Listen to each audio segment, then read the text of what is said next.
Hello dear students, इस video में हम डिस्कस करेंगे पॉलिटिकल पार्टीज के 5 मोस्ट इंपोर्टेंट क्वेश्चंस जो कि टर्म 2 से रिलेटेड है। आपको पता है कि इस बार टोटल मार्क्स जो है वो 40 है और आप इस चैप्टर से 3 मार्क्स से ज्यादा एक्सपेक्ट नहीं कर सकते और 3 मार्क्स में लगभग 3 मार्क्स के एक क्वेश्चंस आपको देखने को मिल सकते हैं। ये मैक्सिमम मार्क्स है 3 नंबर। हो सकता है कि इस चैप्टर से 2 नंबर का भी क्वेश्चन आए, ठीक है। तो मैक्सिमम 3 मार्क्स से ज्यादा नहीं आने वाले हैं। तो इसमें आपको बहुत अच्छे से ये चैप्टर बहुत अच्छे तरीके से पढ़ लेना है और उसके साथ साथ ये जो 5 इंपोर्टेंट क्वेश्चन है इनको आपको बहुत अच्छे तरीके से देख लेना है, क्योंकि ज्यादा टाइम नहीं लगने वाले हैं आपके। बहुत अच्छे तरीके से देख लो, चैप्टर वाइज हर एक चैप्टर के 5 और जिस चैप्टर ज्यादा इंपोर्टेंट है उसके 10 इंपोर्टेंट क्वेश्चन आपको जरूर देखने को मिलेंगे, ठीक है। तो चलिए फटाफट से वीडियो को स्टार्ट करते हैं। इसके पीडीएफ नोट्स आपको टेलीग्राम लिंक पे मिल जाएंगे, जहां पे साइंस और मैथ्स के भी इंपोर्टेंट क्वेश्चंस प्रोवाइड कर दिए गए हैं। तो चलिए फटाफट से वीडियो को स्टार्ट करते हैं। क्वेश्चन नंबर फर्स्ट है, right the 3 components of a political party. एक पॉलिटिकल पार्टी के 3 कंपोनेंट कौन से होते हैं? तो 3 कंपोनेंट जो होते हैं, एक होता है लीडर, यानी कि कोई भी एक पार्टी है, जैसे कि अभी हमारे जो सेंट्रल में पार्टी है that is BJP, Bharatiya Janata party, है ना, भारतीय जनता पार्टी, ठीक है। तो ये क्या होता है, इसके एक लीडर है। लीडर में हम लोग किसको जानते हैं? नरेंद्र मोदी, है ना, नरेंद्र मोदी सर को हम लोग जानते हैं कि ये क्या है, इसके लीडर हैं। इसके साथ साथ कुछ इसके एक्टिव मेंबर्स होते हैं, ठीक है। एक्टिव मेंबर्स मतलब जो जब इलेक्शन होता है उसके टाइम जो काम करते हैं, कार्यकर्ता जिसको हम लोग बोलते हैं, वो होते हैं। और उसके साथ साथ कुछ फॉलोअर होते हैं जो उनको वोट देते हैं। ये 3 चीजें ना किसी भी पॉलिटिकल पार्टीज के, ये 3 कंपोनेंट बहुत इंपॉर्टेंट है। एक उसका लीडर होना चाहिए, साथ ही साथ उसका एक्टिव मेंबर होना चाहिए और साथ ही साथ उसका फॉलोअर होना चाहिए। अगर आपको इससे समझ नहीं आया, एक और एग्जांपल से हम लोग समझते हैं। जैसे कि लेट अस सपोज आपके स्कूल में मॉनिटर जो होता है, क्लास मॉनिटर जो होता है, उसका ना आपका इलेक्शन होता है, ठीक है। तो जैसे कि आपने भी, है ना, आपका जिसका रोल नंबर 1 है, रोल नंबर 2 है, रोल नंबर 3 है, ठीक है। ये 3 स्टूडेंट हैं हमारे, ठीक है। और ये तीनों ना कैंडिडेट के टाइप में खड़े होते हैं। अब इसके पास ना, इसको सब सारे के सारे लोग हैं ना, वो बोलते हैं कि ठीक है तुम करो, तुमको हम वोट दे देंगे। इसका मतलब क्या है कि वो उसके फॉलोअर हो गए, ठीक है। और कुछ जो रोल नंबर 1 है उसके कुछ सपोर्टर हैं, है ना, कुछ सपोर्टर है जो सबको बताते हैं भाई देखना, है ना। जैसे इसका कोई बेस्ट फ्रेंड होगा जो बोलेगा ना, सबको जाकर बोलेगा कि ठीक है भाई चल ना, इसको वोट दे दे, ये से तुम्हारा काम करवा दूंगा मैं, ठीक है। तो वो उसका ना एक्टिव मेंबर हो गया। सेकेंड वाला जो है वो इलेक्शन में खड़ा तो हो गया है, उसके फॉलोअर हैं लेकिन एक्टिव मेंबर नहीं है, यानी कि उसका कोई बेस्ट फ्रेंड नहीं है। और थर्ड जो ना बस खड़ा हो गया है, उसका कोई फॉलोअर नहीं है, बहुत बदमाश लड़का है, इसको कोई फॉलो ही नहीं करता, बोलता है इसको कौन वोट देगा, हम नहीं देंगे वोट। तो ज्यादा चांसेस हैं 1 के जीतने के, ठीक है। तो आप इस तरीके से भी समझ सकते हो एक स्कूल के एग्जाम्पल के थ्रू, ठीक है। नेक्स्ट क्वेश्चन पे आप मूव करते हैं, क्वेश्चन नंबर 2 पे। List out the major function of a political party perform in a democracy. हमें क्या करना है, मेजर फंक्शन को लिस्ट आउट करना है, किसका? ऑफ अ पॉलिटिकल पार्टी, एक पॉलिटिकल पार्टी के परफॉर्म्ड इन अ डेमोक्रेसी, जो डेमोक्रेसी में परफॉर्म करता है। तो इसका स्टार्ट करोगे, the major function of the political party performed in a democracy are as following, जिसमें पॉइंट नंबर 1 क्या होगा, political parties put forward different policies. Political party जो होता है वो डिफरेंट पॉलिसीज को अब सामने रखता है एंड प्रोग्राम्स, साथ ही साथ अपने प्रोग्राम्स को, and the voters choose from them, और उसके बाद वोटर्स जो है उसमें अपना चूज करता है। जैसे मैनिफेस्टो का नाम आपने सुना होगा मे बी, ठीक है। तो कोई भी जो लीडर होता है सबसे पहले अपना मैनिफेस्टो जारी करता है, जिसमें उसके पॉलिसीज और प्रोग्राम लिखे होते हैं, यानी कि वो जीतने के बाद क्या क्या करने वाला है, क्या क्या उसका एम है, वो लिखा होता है। उसमें से फिर वोटर्स चूज करते हैं और फिर उसको वोट्स देते हैं, ठीक है। सेकेंड पार्ट में क्या है, political party play a decisive role in making laws for our country, ठीक है। पॉलिटिकल पार्टीज क्या करते हैं, एक डिसाइसिव रोल प्ले करते हैं लॉज, कंट्री के लिए लॉज बनाने के लिए, और स्टेट वाइज है तो स्टेट के लिए, ठीक है। बाय मेकिंग डिबेट्स, है ना, पार्लियामेंट में या फिर राज्यसभा लोकसभा में आपने देखा हो कि बहुत सारे डिबेट्स चलते रहते हैं। तो by making debates and passing laws for people, और वहां से लॉज भी पास किया जाता है। जैसे जीएसटी वहीं से पास किया गया था, वो भी एक टाइप का लॉ है कि 1 कंट्री 1 टैक्स, ठीक है, वन नेशन वन टैक्स का वहां पे बताया गया था। फिर थर्ड पार्ट में क्या है, political parties form and run government by requiring leaders, है ना। वो क्या करते हैं, पॉलिटिकल पार्टीज जो होते हैं वो सबसे पहले बनते हैं, उसके बाद गवर्नमेंट को रन करते हैं। कैसे रन करते हैं, बाय रिक्रूटिंग लीडर्स। उसके बाद क्या करते हैं, ये लीडर्स को हायर करते हैं, ठीक है, कि जो उसके एक्टिव मेंबर्स हैं या फिर जो भी उसके बहुत अच्छे लोग हैं जो बहुत अच्छा काम कर चुके हैं पास्ट में, उन सारे को पकड़ते हैं, उनको अपना लीडर बनाते हैं, उनको ट्रेन करते हैं और उसके बाद उनको मिनिस्टर बनाते हैं टू रन द गवर्नमेंट, ठीक है। तो ये सारा का सारा मेजर फंक्शन है। लास्ट फंक्शन पढ़ते हैं, फंक्शन नंबर 4 क्या है, political party shape public opinion. Political party जो है वो पब्लिक ओपिनियन का शेप लेती है। तो सर ये क्यों लेती है, आपके मन में क्वेश्चन आता है, हमारी बातों को क्यों सुनती है। तो इसलिए सुनती है कि अगर हमारी बातों को नहीं सुनेगी तो फिर अगले बार उस पॉलिटिकल पार्टी पे या फिर उस लीडर पे हमारा फेथ कम हो जाएगा, भरोसा कम हो जाएगा, जिसके कारण अगली बार वो नहीं जीत पाएगी। इसलिए पब्लिक ओपिनियन को लेती है, क्योंकि ये चुनी भी पब्लिक के थ्रू ही जाती है। By raising and highlight important issue, ठीक है, क्या करती है वो इंपॉर्टेंट इशू को रेज करती है, हाईलाइट करती है। जैसे कि अगर आपके घर तरफ कोई बिजली पानी सड़क का इशू है तो वो सारा का सारा पॉलिटिकल पार्टीज के पास जाइए, ठीक है, वो रेज करेगा, हाईलाइट करेगा और उसके बाद उस पर काम करना शुरू हो जाएगा, ठीक है। तो ये कुछ इंपॉर्टेंट मेजर फंक्शन थे एक पॉलिटिकल पार्टी का एक डेमोक्रेसी में, ठीक है। तो आई होप कि क्वेश्चन नंबर 2 भी आपको अच्छे से समझ में आया होगा। फर्दर मूव करते हैं नेक्स्ट क्वेश्चन पे। क्वेश्चन नंबर 3 है, how do money and muscle power influence the scene of election in India. कैसे मनी जो है और मसल पावर जो है वो इन्फ्लुएंस करता है इलेक्शन इन इंडिया के, ठीक है। यानी कि इंडिया में जो इलेक्शन होता है उसमें मनी और मसल्स पावर कैसे इन्फ्लुएंस करता है, इसके बारे में हमसे पूछा हुआ है। तो हमें बताना है कि मनी जो है और उसके साथ साथ मसल्स पावर जो है play an important role in election in the following ways, ठीक है। फॉलोइंग तरीके से ये इन्फ्लुएंस करता है या फिर इंपॉर्टेंट रोल प्ले करता है किसी भी पॉलिटिकल पार्टी के लिए। कैसे करता है समझिए।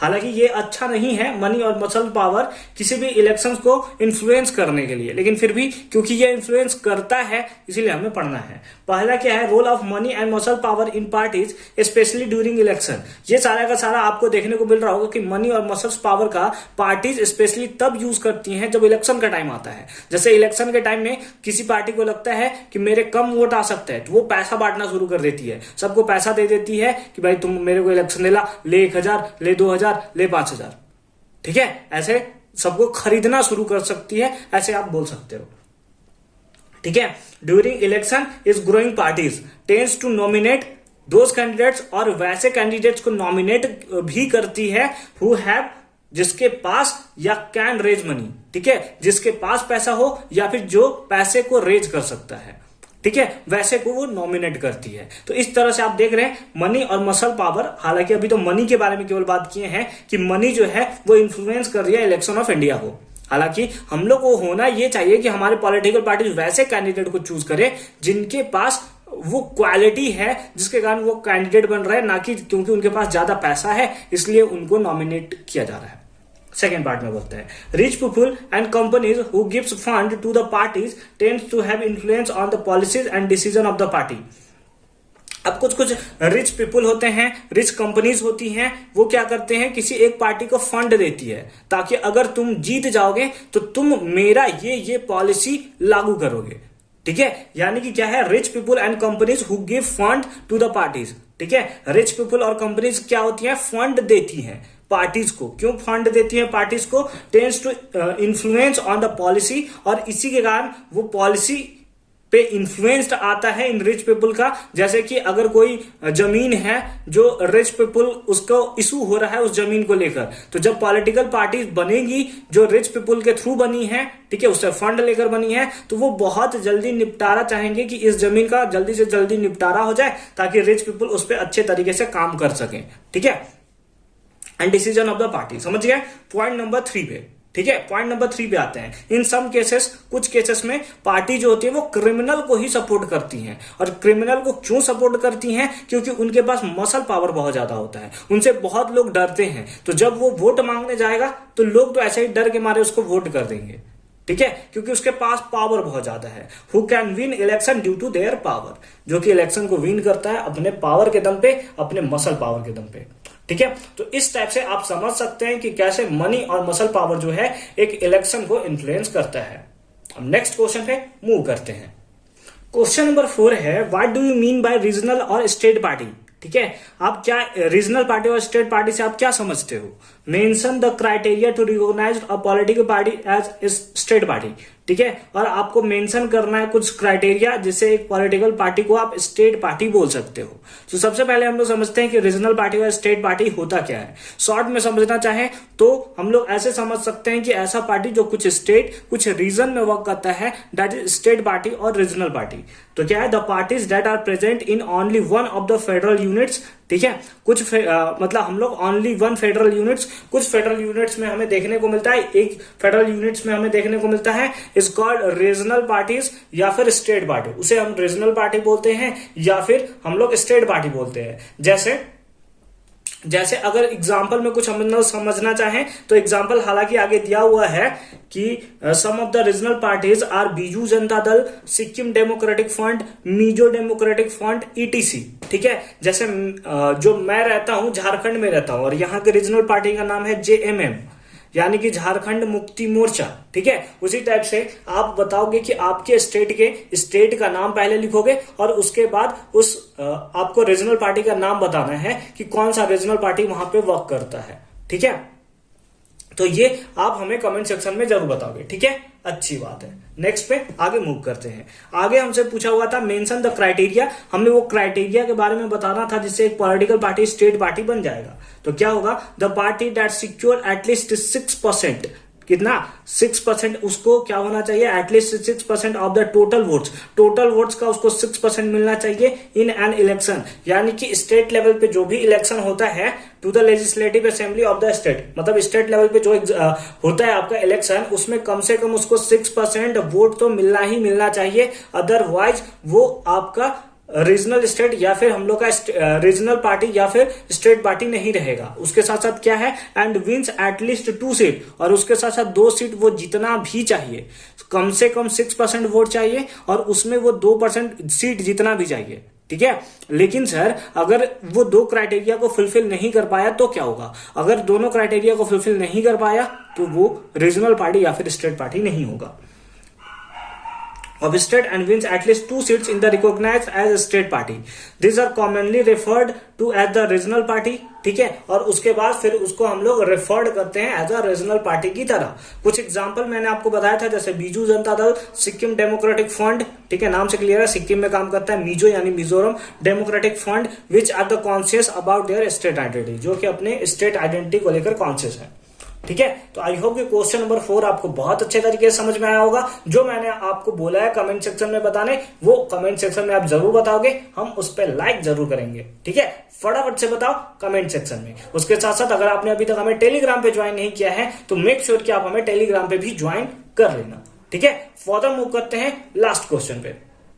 क्वेश्चन नंबर 5 है, what do you mean by national party. आप नेशनल पार्टी से क्या समझते हो। Mention the criteria to recognize a political parties as national party, और हमें उन क्राइटेरिया को मेंशन करता है जिसके थ्रू एक पॉलिटिकल पार्टी को आप रिकॉग्नाइज कर सकते हो एज अ नेशनल पार्टी। वहां पे था कि what do you mean by the regional और स्टेट पार्टी, यहाँ पे है नेशनल पार्टी से आप क्या समझते हो। तो इसका आंसर होगा the party that are present in several or all units of the federation are known as the national party. ठीक है, वो क्या करेगा, कुछ यूनिट्स में या फिर सारे के सारे यूनिट्स ऑफ फेडरेशन में प्रेजेंट रहेगा, उसको हम लोग नेशनल पार्टी बोलते हैं। जैसे कोई एक स्टेट में वर्क कर रहा है तो उसको हम लोग रीजनल पार्टी बोलते हैं, उसको हम लोग क्या बोलते हैं, स्टेट पार्टी बोलते हैं। लेकिन जो 2 या 2 से ज्यादा, ठीक है, मतलब बहुत सारे स्टेट में काम कर रहा है, उसको हम लोग बोलते हैं कि वो हमारा नेशनल पार्टी है। उसके साथ साथ केवल यही क्राइटेरिया नहीं है, अभी और क्राइटेरिया है, उसके बारे में भी हम लोग समझेंगे।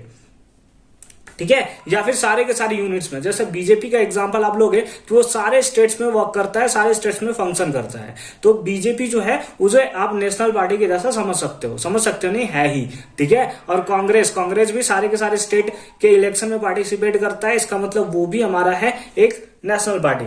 ठीक है, इसी टाइप से आप समझ सकते हो। अब हमने पढ़ना है कि इसका क्राइटेरिया क्या है कि एक पॉलिटिकल पार्टी को हम लोग नेशनल पार्टी बोलेंगे। तो इसके लिए आपका दिया हुआ है अ पार्टी दैट सिक्योर, एक पार्टी जो सिक्योर करता है कितना 6% ऑफ द टोटल वोट्स, यानी टोटल वोट्स का 6%। आपको याद करो कि वो भी टोटल परसेंट का 6% ही कैरी करता था, लेकिन इन लोकसभा इलेक्शन में, यानी कि जो टोटल हम लोग के 534 कैंडिडेट्स होते हैं उसमें कम से कम 6% वोट उसको मिलना चाहिए लोकसभा इलेक्शन में, है ना। हालांकि वो वैरी करता है मैक्सिमम टू मिनिमम, ठीक है। अलग अलग बार अलग अलग चेंजेस आपको देखने को मिलेगा कि कितने सीट्स है, कभी 543 होता है, कभी 542 होता है, ठीक है।